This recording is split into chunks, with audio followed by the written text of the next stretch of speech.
Hello, let us continue the epic retelling of the Friendly Face story. This is part 2 of the audiobook. I don't know why these intros are always a disaster. Kind of the story was a disaster last time too, because I couldn't pronounce anything. I think this has probably been the worst story in all of Fazbear Frights for me, in terms of, like, pronouncing words, because Jack uses so many big boy words that my small little child brain can't comprehend. But yeah, we were just what's getting to the good parts or the bad part, depending on which one you feel like it is. It could be both. Let us continue. Jack repeated the suggestion. Still no Faraday.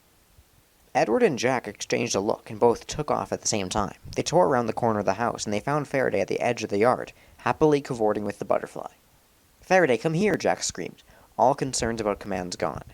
Faraday acted as if he hadn't heard a thing. Edward didn't bother to call Faraday. He just ran across the yard. Faraday wasn't paying attention to him, so Edward planned to scoop up the cat unawares and be done with the whole anxious moment. But Faraday zigged right when Edward zagged, right into the street. "Faraday!" Jack and Edward screeched in unison. Because of Edward's dash toward where Faraday had been, Jack was closer to Faraday when he went into the streets. Jack wasn't particularly fast, but he moved at the speed of light that afternoon. His typical smile was gone, his lips compressed in determination, and he sped down the street after the cat, leaping for Faraday just as a dump truck roared around the corner and accelerated toward both cat and boy. "Stop!" Edward yelled. He wasn't sure who he was yelling at. The truck? Faraday? Jack? The only one who seemingly listened to him was the truck driver. As Edward raced toward the street to rescue his friends, the truck driver hit the brakes. The tires squealed, but the truck was going too fast to stop in time. "No!" Edward wailed, as the truck plowed right into and then over both Jack and Faraday. Wow. Oh, I'm reading ahead. It gets worse. It gets even worse. Frozen, Edward stared at Jack's and Faraday's contorted bodies. He didn't step forward to see if they were alive. Both lay with their necks at an odd angle, their eyes open but vacant. Edward stumbled back, turned, and threw up in the gutter. Then his legs gave way, and he crumbled to the asphalt. He was strangely aware of the lawnmower droning on next door, but he couldn't hear anything else. The driver was out of his cab on the phone. On the phone? I mean, I guess it's good if he's calling 911. Okay, I didn't think of that. I thought he just was on his phone for some reason. Okay, anyway. Someone from across the street was running forward, mouth open as if yelling, but all of that was blurry and muted. The only thing Edward could see clearly was what was left of Jack and Faraday. All he could do was sit in the street and stare into the unseeing eyes of his two best friends. Man, this hits hard. Like Step Closer. Kind of had the same situation. For those who haven't read Step Closer, I mean, I won't spoil it, even though I guess I kind of just did. But yeah, at the ending, the main character is hit by a truck. So, it's fun stuff. Stay safe on the roads. Look before you go. Look before you cross the street. It's just the safe thing to do. It takes like 5 seconds. Although Edward's mother let him stay home for a few days, she forced him to go to school for the last 2 weeks of the year. He went like a zombie. He easily finished his coursework, and he went home, relieved beyond words when school let out. His plan for the summer was to get in bed and stay there forever. His mother tolerated Edward's withdrawal for a couple weeks after school ended, but then she started nagging him to get out of the house and do something to take his mind off things. Like that was possible. Edward's mind was no longer his own. He was stuck in an endless time loop, one that replayed the worst moment of his life over and over and over again. He kept seeing it in his mind's eye. Happy Faraday frolicking into the street, panicked Jack running faster than he'd ever run before, both getting plowed over by the truck. Edward's ears kept playing the soundtrack of the moment over and over, the screech of the tires, the thud of the pavement, a dull, wet crunching sound when Jack hit the pavement, a deep rasping wail that split the world open when Jack's father came outside. Edward couldn't take his mind off what was indelibly etched there. Edward was no longer in the universe he had lived in for all but a few months of his life. The Jack and Edward universe had collapsed in on itself. Edward had been sucked out of it and spewed unceremoniously into this nasty dimension where he was utterly and completely alone. Well, except for his mom. His mom now sat at the end of his bed, fussing with the ubiquitous strands of hair that refused to cooperate with her hairdo. She looked around his messy room. Edward watched the tendons in his mother's neck tighten as she gazed at the piles of dishes on both his desk and the floor. Her attention shifted to the mountain of books next to his bed. Desperate to escape the time loop, he'd been obsessively rereading every science fiction book he owned. He'd pull a book down, read it, then toss it on the floor. His bookshelves were nearly bare. His floor was not. His mom turned to look at him. Her nose twitched, and he knew why. He hadn't showered or changed out of PJs since school ended. "Edward, I know you're grieving," his mom began, but he looked at her blankly. She swallowed and cleared her throat. "Do you want to talk to someone?" Edward shook his head. Who would he talk to? "I mean someone like a therapist," his mom said. "No!" The word erupted from his mouth before he even knew he was going to say it. The idea of talking to some total stranger about his pain made him feel even sicker than he already did. "Okay," his mom said quickly. "Okay." She touched his knee. I just don't know how to help you." "The only thing that'll help me is bringing them back." His mom frowned, and her eyes filled with tears. "I'm so sorry." She swallowed and looked away from him. "If only you two hadn't found that stupid cat." "Faraday wasn't stupid," Edward shouted. He clenched his fist in the fabric of his space-patterned bedspread. His hand bunched up a bright purple whirlpool galaxy. "Faraday was the best cat ever," Edward screamed at his mom. "Better than most people." His volume increased even more, as I'm sure the volume in this video is doing, and he felt spittle fly from his mouth. "I'm glad we found him. He was the only friend I've ever had besides Jack." Edward's chest heaved. He struggled to breathe. "Oh, Edward," his mom said. She got up and moved to his side, wrapping him in a tight bear hug that made breathing even harder. He didn't struggle to get free, though. He was sobbing now. His mother began rocking them back and forth. He let her. "I'm sorry," she whispered in his ear. "I'm so sorry. I didn't mean what I said. I feel terrible that you're hurting this way. I hate to see you like this." Edward felt the tension begin to recede from his body. He relaxed into his mom's arms, but he didn't say anything. He wasn't ready to forgive her for what she'd said. Ever since Jack and Faraday, Edward hated even the word died. Both Edward's mom and Jack's mom had been blaming the whole thing on Faraday. Mrs. Weston now called Faraday that evil cat. He hated her blaming Faraday. It wasn't Faraday's fault. Whose fault was it? Edward thought the fault was shared. For sure the butterfly was at fault. If the butterfly hadn't gone into the street, Faraday wouldn't have gone into the street.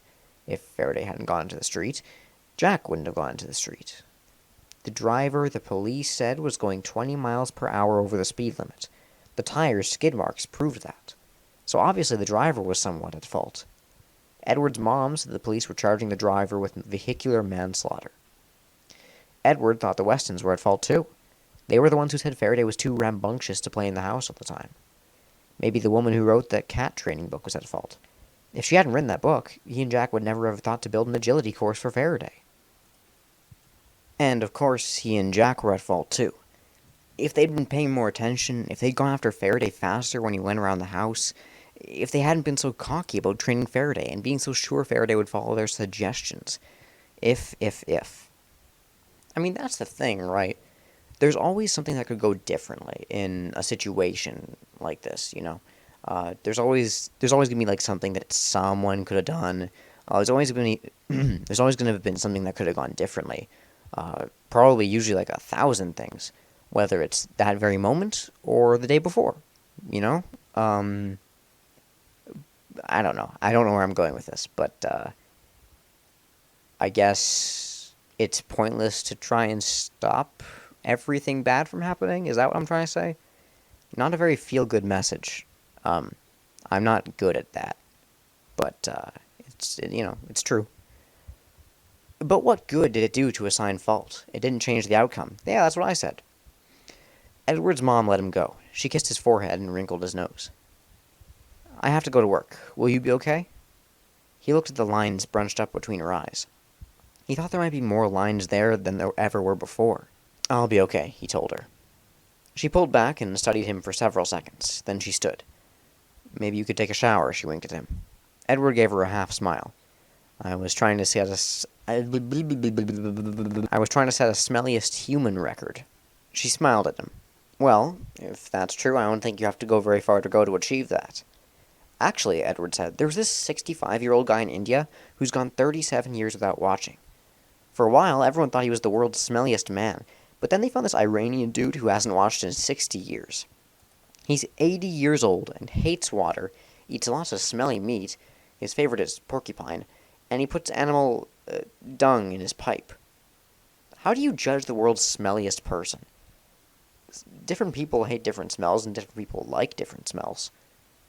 Some smells I think can cause an allergic reaction, maybe. So maybe someone who can cause an allergic reaction with their scent, maybe they could be the smelliest person to someone. Okay, I'm rambling. I'll continue. You're making that up. His mom's eyes were wide and her lip was curled. No, really, I read it in a couple different places. That means it must be true. His mom ruffled his hair, and for some reason it didn't bother him this time. He grinned at her. Well, she said, you're going to fail at the record because if you haven't showered by the end of the day, pizza is a thing of the past. Edward gave his mom a look of mock horror. No pizza? She smiled at him and stood. She hesitated. You'll call me if you need me? Sure. Edward realized that for a few seconds, when he was talking about the smelliest men, he'd forgotten to be sad. He felt a little bad about that. How could he let himself get distracted from his sadness? Jack and Faraday were more important than smelly men. I mean, sure, but eventually you have to move on, man. Like, okay, I'm not his therapist. I'm gonna be quiet. I'm gonna keep reading the story. I'm not his therapist, and I wouldn't be a good one anyway. Okay. His mom studied Edward for another few seconds, then took a deep breath and left his room. He listened to her head down the hall. He heard her jingle her keys and snap her purse shut. Then he heard the shush, the tap of her walk, the friction of her stockings, and the sound of her high heels. I'll come home for lunch, he called out. Okay, he shouted back. The front door opened and closed with a squeak and a thump. He sat in the silence and listened to the sound of his mom's car engine sputter to life before roaring once again, and then settling into a quiet purr as she put it into gear. The purr reminded him of Faraday. He slumped down against his pillows and pulled his bedspread up over his head. Under the covers, he breathed slowly in and out. He liked it under here. He'd spent a lot of time under here in the last several weeks. It was kind of like a deprivation chamber, or as close to it as he could get. All he could hear was the sound of his inhale and exhale. He's gonna suffocate himself. Not on purpose, obviously. He's gonna, accidentally suffocate himself or something. Not actually, but, And when he focused on that sound, he forgot to notice the sensations of the covers rubbing against his skin, the support of the mattress beneath him. He also forgot to notice the sour smell of his breath and his body odor. He went into a sort of nothing state. In the state, he could get the mental replay to freeze for a few seconds, but then it would start up again, like it was now. Edward threw off the bedspread. He inhaled and immediately regretted it. How do those old guys stand themselves? He'd only gone 2 weeks without washing, and he wanted to drop-kick himself into the nearest bathtub. Sighing, Edward got out of his bed. He needed to take a shower. When Edward got out of the shower after a very long, very hot, and very soapy one, the contrast between his newly washed state and the smell of the stale air in his room was more than he could stand. He picked his way around all the cascading mountains of books to get to his window. Opening the shade let in so much sun that his eyes watered. So he only left the shade open long enough to lift the window. Then he pulled the shade again. He wanted fresh air, but he wasn't ready for light. A warm breeze caught the vinyl shade and flicked it back and forth against the window frame, causing a whoosh click every few minutes. Edward ignored the sound and looked around his room. How many hours did Edward and Jack spend in this room? Maybe he should just sit down and calculate that. I mean, reading science fiction didn't seem to be enough to distract his mind from the nightmare that he was constantly replaying. Maybe a complicated math problem would do the trick. So, Edward crossed to his desk, opened a drawer, and took out a pad of paper, a pencil, and his calculator. He looked at the edges of his antique walnut desk. His mom had bought the desk for him when he and Jack had started junior high. Jack had been jealous of it because it was so big. Jack's desk was a spindly thing made up of particle board covered with wood veneer. So, Edward had let Jack use his desk most afternoons. Jack had done a lot of his homework in the previous 2 years at this desk. Edward had done his on his bed. Edward wiped his eyes and turned away from the desk. He needed to add more dishes to the pile so he could barely see the desk at all. He set down the paper, pencil, and calculator on his bed, piled more dishes on the desk, and turned away from those memories. He wandered over to his shelves. Only a few books remained there, his least favorites. Oh, okay. Completely randomly, I just realized where this story is going, I think. I was just thinking about the cover. I hadn't thought about it for a while. I think what's clearly going to happen is somehow he's going to get in contact with like this version of Faraday that's also like half of his friend. Like it's kind of like a Dogman type thing. You know those Dogman books? I used to read those. Where it's just like half dog, half man, or those typical like half and half kind of entities. It's half Faraday and half Jack. I don't know how it's going to happen, but that's what I'm thinking. Why else does it have a human face on the cover? A pale human face, almost like it's a zombie or something, Where was I? Plopping on his bed, he picked up his pad of paper. Okay, how many hours was Jack in this room? Before they rescued Faraday, he and Jack had split their time pretty equally between Jack's room and his, so all he had to do was figure out the total hours they'd spent together and divide it in half. He began to try and find his earliest memories of Jack. That was easy. It was right after Christmas when he was only 2. Edward's dad had gotten him a huge set of building blocks, so he and Jack had built a massive castle. Then Edward decided to be a dragon. He threw his arms out to create dragon wings, and he flung his hand into one of the uppermost blocks. This started a slow-motion disintegration of all their efforts. In a matter of seconds, the blocks went from castle to pile of rubble. As it did, Jack threw up his little arms, smiled, and shouted, "Earthcake!" Edward felt something drip from his chin, and he realized he was crying. He dropped his pad of paper and wiped his face. This wasn't working. He couldn't tally up the hours he and Jack were together without remembering the times they shared. He wasn't ready to do that. He looked at his empty shelves again. He needed more books. But to get them, he'd have to go to the library. Forget that. He wasn't leaving the house. That left him with TV. Edward sighed, exited his room, and went down the hall to the living room at the front of the house. The living room smelled like lemon dusting spray his mom used. That wasn't bad. It was better than the smell of his bedroom. The problem with the living room was that it was too bright. The blue sky day outside was shoving its way into the room. Edward shrank back into the hall as he saw some kids in the street bike past. He winced at the sound of a car whooshing by. That was a sound he wished he never had to hear again. Edward thought about returning to his room, but too many memories and not enough books waited for him there. The TV was his only hope for continued sanity. Taking a deep breath, Edward crossed the rug to the beige sofa that sat under a picture window. The window's drapes were open. He crossed to the drawstring and pulled the drapes closed. The heavy maroon drapes were thermal and room darkening. So once he'd closed them, the room was like a cave. Not only was the light blocked out, the outside sounds were muted. That was better. Edward plopped on the sofa and grabbed the remote. After a few minutes of channel surfing, Edward settled on an episode of an old sci-fi series, which thankfully held his attention until the commercial. When a commercial for some amazing cleaning product came on, he muted the TV and thought about getting up to get a bag of chips from the kitchen. He started to stand, but then the cleaning product disappeared. A new ad took over the screen. On a black and white checkerboard backdrop, big red words flashed across the screen. Grieving the loss of a beloved pet? Edward froze and stared at the TV. The image of a large, cartoonish brown bear wearing a top hat filled the screen.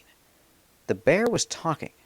Edward quickly unmuted the TV as the words "Fazbear Entertainment presents Fazbear Friendly Faces" scrolled beneath the bear. Just send in a few strands of hair from your lost pet and let Fazbear Entertainment do the rest. We use your pet's DNA to craft a face that looks exactly like your furry friend. The face is then integrated onto an animatronic body to create a loyal pet that will follow you around everywhere. I kind of want to make this ad now. Remind me to do it in the comments. Remind me to make this ad. The image on the screen shifted to an example of the friendly face, and Edward watched in awe as a robotic orange cat romped around after the red dot on a laser pointer. What a small price to pay to feel joy again, rather than wallow in those sad feelings of loss and longing. The bear looked like he was talking directly to Edward, and Edward could feel the intensity of the bear's cool blue eyes. On the screen, more red writing flashed. For a limited time only, an amazing deal just for you. The bear started talking again. And if you order within the next 30 minutes, you'll get free shipping. A price streaked across the screen. It was a lot, at least for Edward, but he thought he had enough in his savings stash. The bear leaned forward, making his communication feel even more personal, almost intimate. "If you don't love your friendly face," the bear said, "then my name isn't Freddy Fazbear." The bear leaned back and smiled, flashing a wide mouthful of teeth. It pointed at its chest. "And I am Freddy Fazbear, so you're guaranteed to be thrilled with your new faithful friend." The robotic cat reappeared on the screen, and Freddy's voiceover said, "What better way to memorialize a precious friend than with a new pal? Someone who will remind you of the memories you made with your pet while helping you to make new ones together. Why settle for an urn full of ashes or a photo on a wall when you can have a memorial you can play with, one who will keep you company anytime you want?" More red letters erupted on the screen. "Get your friendly face today. Call now. Call now" faded out, to be replaced by a large red phone number. Edward looked around wildly for something to write on. Of course, there was nothing. His mother kept the living room too neat. Frantically, he read the phone number twice, and then he began chanting the numbers in his head. He got up and ran to the kitchen. He grabbed the notepad his mom kept next to the phone. As he pulled it toward him, he knocked the phone off the counter. He didn't even try to grab it. It hit the floor with a crack as he scribbled down the number before forgetting it. Edward pulled out one of the chairs from under the kitchen table. He sat and stared at the phone number. In the living room, a woman screamed on the TV. The sci-fi show was back on. He didn't care. If this worked out, he wouldn't need escapism anymore. He smiled at the phone number. For the first time in weeks, it didn't feel like a monster was trying to squeeze the heart out of Edward's chest at all. He suddenly saw a sliver of hope for his future. Maybe he could have a friend after all. It's like that episode of Black Mirror where, oh shoot, what's it called? Shoot! What's that episode called? Hang on. There was an episode where this woman's fiance dies, and she gets like this robotic replacement. Really wacky. But it just reminds her that she's lost the real thing, and it's just like creepy for her. Which makes sense. I'm looking it up right now. The episode is called, it's in season 1. Be Right Back. Yeah, it's called Be Right Back. It's pretty good. I'd recommend it. Highly recommend it. Yeah, he suddenly saw a sliver of hope in his future. Maybe he could have a friend after all. Edward nodded to himself. He was going to order a friendly face, and then it would be kind of like Jack was still here. As long as Edward had a robotic Faraday, he could pretend his friend was still around. He stood and reached for the phone. It wasn't there. "Oh, right," he muttered. He looked down at the floor and grimaced. The phone had a crack in the receiver. His mother was not going to be happy with him. He turned the phone on and heard the dial tone. Well, at least it still worked. Edward smiled and punched in the number he'd written down. By the time Edward had talked to the nice lady at Fazbear Entertainment and was given the address to which he should send his money and the hair of his lost pet, it was mid-afternoon. He needed to get going. Now he was pedaling his bike along the sidewalk just a few houses down from Jack's house. He had a lump in his throat, and the closer he got to the 2-story brick house where his friend had lived, the bigger the lump got. Jack's street was only a couple of blocks from Edward's. Like the street Edward lived on, Jack Street was lined with a mix of older homes that ranged from quaint craftsman cottages, like the one Edward and his mom lived in, to big Tudor and tall Victorian places. All the homes were guarded by ancient oak and walnut trees. Some were fronted by tall hedges. Others had picket or wrought iron fences. If only Jack's house had a fence. The street was pretty quiet. Edward heard a few little kids squealing from behind one of the houses. In the distance, a radio played an upbeat pop tune. The music felt all wrong. It should have been slow and dark. Something in a minor key. When Edward reached the corner right before Jack's house, he stopped his bike and leaned it against the massive trunk of an oak tree in the yard next to Jack's.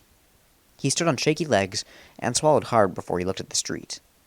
The street was empty, but in Edward's mind it wasn't. He began to breathe heavily. What was in Edward's mind got bigger and brighter, and suddenly it seemed to jump out of his head and explode into the street as if he was watching the whole scene once again in real time. There was Faraday, gleefully batting at the butterfly. There was Jack, his face stretched in a contorted expression of dread. There was the truck.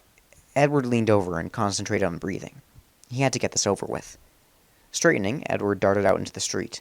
He didn't even look for cars. He realized after he was in the street, he just ran. He trotted to the place where Jack and Faraday lay. He could see them there. It was a weird projection from his mind, he knew, but they looked real. Disturbingly real. Because he could see them, he knew exactly where to find some of Faraday's fur. When he got there, though, he realized he wouldn't have needed his mind's upsetting reenactment. A bloodstain marked the spot of Jack and Faraday's last seconds on Earth. When Edward saw it, he had to clamp his mouth shut to keep from spewing what was left of his undigested soup all over the street. Wanting this over with, Edward spastically scanned the area around the bloodstain for a black hair. Finally, he spotted some lying at the end of the rust-colored splotch. Pulling a plastic bag from his pocket, Edward quickly leaned over, plucked the hair from the road, and dropped it into the bag. Then he ran back to his bike, jumped on, and pedaled away as fast as he could. He was home just a few minutes later. Tearing into his house, Edward slammed the door and leaned against it, panting. Okay, the hard part is done. Just 2 more things to do, and they're easy. Edward hurried into his mother's home office, perfectly neat and decorated in creams and pale blues. He went to the pine storage armoire in the corner of the room and dug inside it for a small padded envelope and some stamps. Edward took both of these back to the kitchen and put his money and the plastic bag of Faraday's hair inside the envelope. He added the right postage, and after checking the time, he went back outside to his bike and headed to the post office. The lady at Fazbear Entertainment had told Edward it would take 8 weeks for his friendly face to get to him. 8 weeks! That was a long time, but it was better than being forever without Faraday and Jack. Of course, he knew that his friendly face could not and would not replace Jack and Faraday, but he believed that having an animated reminder of the kitten that he and his best friend had loved would help him start wanting to live again. Because right now, he really didn't care too much about life. Edward marked the calendar with the approximate date on which he expected his friendly face to arrive, August 28th. Every day he crossed out a square and told himself he was 1 step closer to having what he was waiting for. The summer was long and lonely. Edward's mother suggested that he go to a camp, but he flatly refused. She threatened to put him in summer school. "You like to learn?" she coaxed. He shook his head. "If you enroll me, I'll run away from home." "I'll find you if you do that." "I read a lot, Mom," Edward said. "And I've read a lot about going off the grid, too. I won't be easy to locate." His mother just shook her head and went to work. When Edward's mother began talking about moving to a different town for a fresh start, Edward realized he'd better do something to prevent such a drastic action. "Will you take me to the library tomorrow to get some books?" he asked her, over a Sunday breakfast of overcooked French toast. His mom wasn't stellar in the kitchen, but most of what she made was edible. "Sure," she said. The eagerness in her voice made him feel bad. She was thinking that he was snapping out of it. He wasn't. Day after day crawled by. Finally, August 28th came and went.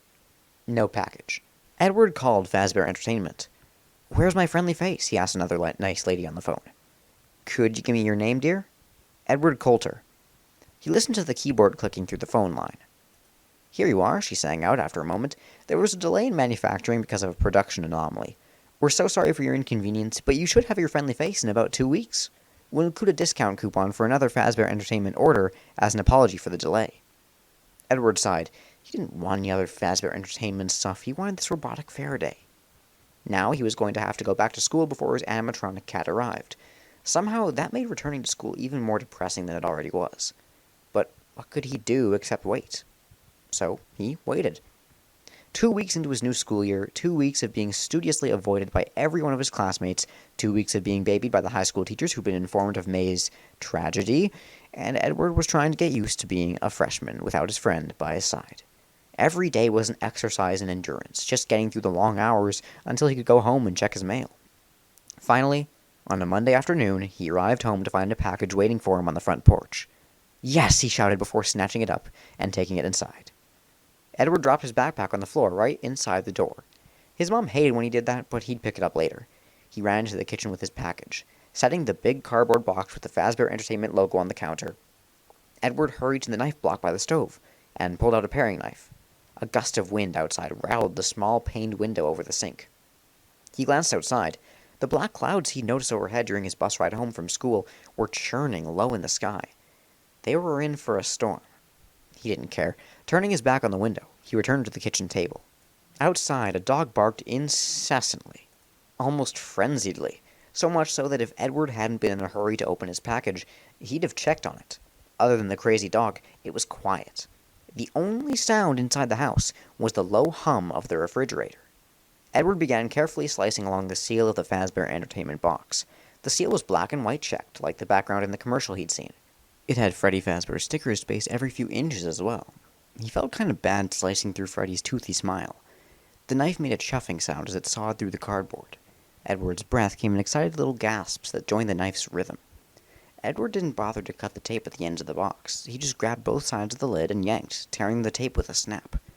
Taking a deep breath, he flipped back the lid and started digging through the styrofoam peanuts that covered his prize. The peanuts flew as he reached for them. They snowed all over the table and all over the floor. Edward ignored them, and also the small instruction booklet he found in the peanuts. He could see black hair on the body of a medium-sized cat. He was almost shaking in anticipation of meeting his new robotic pal. Digging out more styrofoam, he got a grip on his new friendly face. Then he pulled it from the box in a spray of more peanuts that skittered this way and that. Edward lifted the friendly face from the box and held it up in front of his eyes. Edward screamed and dropped the friendly face. It landed on its legs in the open box, and the styrofoam peanuts held it up right before Edward's appalled gaze. He staggered a couple steps back from the table. What had he done? Edward could hear his mother's voice in his head. "Edward, you have to be more careful." How many times had she told him that his single-minded focus would get him in trouble? How many accidents had he had to clean up because he wasn't thinking about what he was doing? How many times had he messed up in school, making him the butt of endless jokes? The day Edward had shot into the street to pluck hair from the pavement, the only thing he'd been thinking about was being done with this disgusting task so he could send off his order for the friendly face. He hadn't really been looking at what he was doing. He hadn't examined the hair he'd gathered to make sure it was cat hair. He just scraped up the first black hair he'd seen, and he'd taken off. And this is what he'd got for it. Sitting in front of Edward, perched on top of a mound of styrofoam peanuts, like a deformed king, the body of a robotic cat was attached to the stiff, powder-white face of Jack. Not Faraday. Jack. I called it. Instead of Faraday's sweet furry face, the face Edward had expected to see when he opened the box, the human hairs Edward had sent in had resulted in the stark white mold of a dead-looking human face. Jack's face.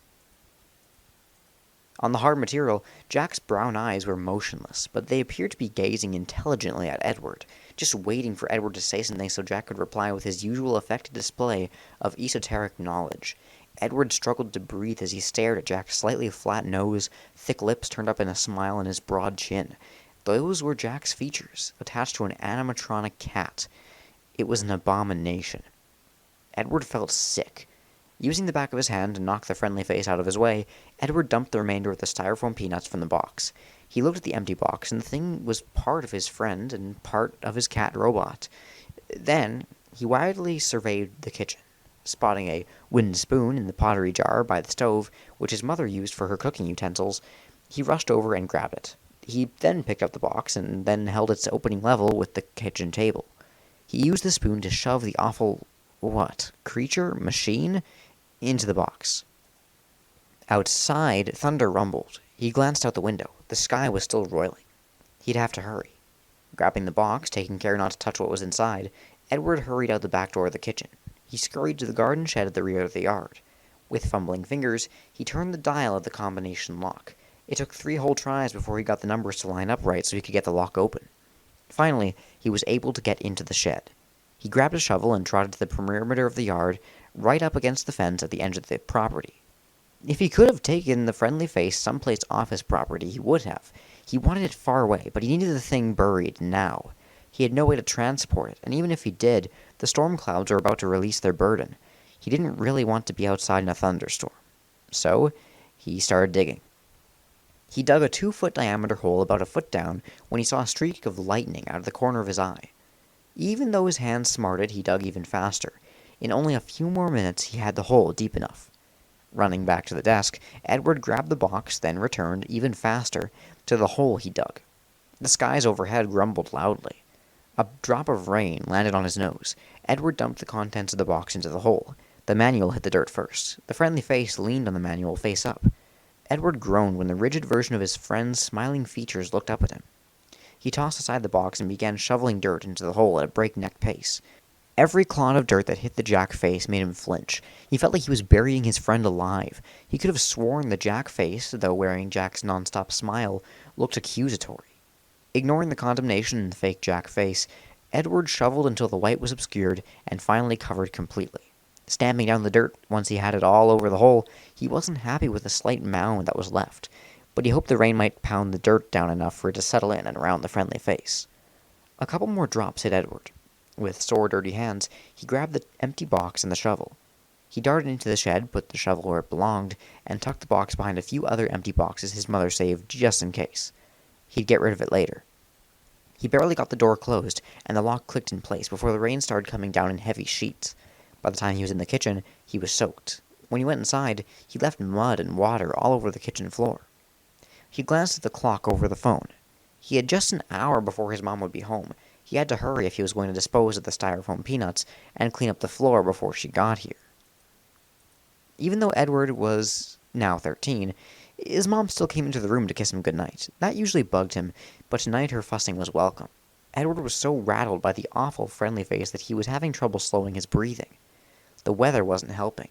Outside his window, the storm that had begun just as he finished burying the Jack Cat robot thing was now slamming into the house like an army storming a castle. Every clap of thunder sounded like the thwack of a catapult being loosed upon a fortress. Every blanket of rain that rattled against the side of the house sounded like a spray of arrows, beating down on the poor, beleaguered inhabitants of the stronghold. That was how Edward saw himself and his mother. Two defenseless commoners huddled against the onslaught of the enemy, unable to defend themselves. All evening, Edward recoiled every time the thunder boomed. After the third time, he pulled into himself, like a turtle hiding in its shell. His mom said, "Edward, what in the world? You've never been afraid of thunder before." "It's not the thunder," he said. "Then what is it?" Her hair was down for the evening and hung around her face, making her look much younger and friendlier than she did when she had it up for work. She peered at him as if she could figure out what was going on just by looking at him hard enough. He shook his head. "It's nothing. I'm just being weird." "You're not weird," his mom said. Edward laughed. "I thought you lawyers had some code that didn't let you lie." His mom smiled. "That's true, but I am allowed to bend the truth a bit. You're not weird, you're unique." Edward laughed again. Then the rain pummeled the windows once more. He jumped up. "I think I'll go to bed early." Now it is bedtime. His mom felt his forehead. "You feel a little hot. You might have a fever. Maybe that's why the storm is bothering you this evening." Edward shrugged. Maybe. It wasn't exactly a lie. He just might have a fever, and it could be adding to the trepidation that sat in his chest like a gargoyle. "Do you want me to take your temperature?" his mom asked. "I'm not a baby," Edward said. "I can take it myself, but I'd rather go to sleep now." His mom pressed her lips together and then nodded. She leaned over and kissed his cheek. "I love you, kiddo." "Love you too, Mom." His mom gave him one last look, walked to the door, turned off the light, and left the room. Edward wasn't ready to close his eyes, so he blinked and let his eyes adjust to the near dark. As soon as they did, he could make out the various items in his room. Enough light came in under the door from the hallway to illuminate the outline of his desk, still mostly buried under a pile of clothes he refused to move, and the sharp contours of his shelves. A small nightlight on the other side of the room cast a glow that lit up his bulletin board just enough to remind him of the photos he couldn't bring himself to look at, nor take down. Edward felt as stiff as a corpse. He groaned. Why did he have to compare himself to a corpse? What was wrong with him? Why was he letting the friendly face bother him so much? It was just a stupid toy that went wrong. He shuddered and pulled the cover up to his chin. Or was it? The problem was, it wasn't just a toy. It was something designed to be animated, something that contained his dead friend's DNA. He didn't want to think about the 1,001 ways that could be bad. "Stop it," Edward hissed at himself. He needed an imaginotomy, or whatever they might call it if one's imagination could be cut away from a person's mind. He was way too sinister tonight. Edward forced himself to close his eyes. He concentrated on a logic problem from math class, and eventually he relaxed enough to fall asleep. And I'm sure nothing bad will happen the next day. We're really getting into things now. I wonder what's going to happen next time in the final part. I guess we'll have to find out. Thank you guys for listening. I'll see you one more time for this story, and then maybe you'll stick around for Sea Bonnies, huh? It's a doozy, apparently. Alright, see you soon.